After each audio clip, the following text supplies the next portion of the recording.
கிறிஸ்துவுக்குள் மிகவும் பிரியமான தேவனுடைய பிள்ளைகளே, கர்த்தர் இன்று உங்களோடு கூட பேசுகிற வார்த்தை சங்கீதம் 31 வசனம் 24 கர்த்தருக்கு காத்திருக்கிறவர்களே, நீங்கள் எல்லாரும் திடமனதாயிருங்கள்.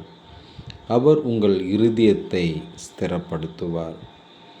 ஒருவேளை இன்று எப்படி சூழ்நிலை இருக்குமோ என்ற அங்கலாய்ப்போடு, வேதனையோடு, கண்ணீரோடு கூட நீங்கள் இதை கேட்டுக்கொண்டிருக்கலாம்.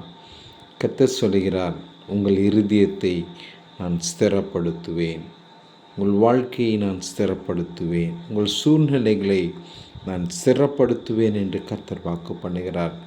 திடமனதாயிருங்கள், நம்பிக்கையாயிருங்கள். உங்கள் நம்பிக்கை ஒரு நாளும் வீணாய் போகாது. கர்த்தர் உங்களை ஆசீர்வதிப்பார்.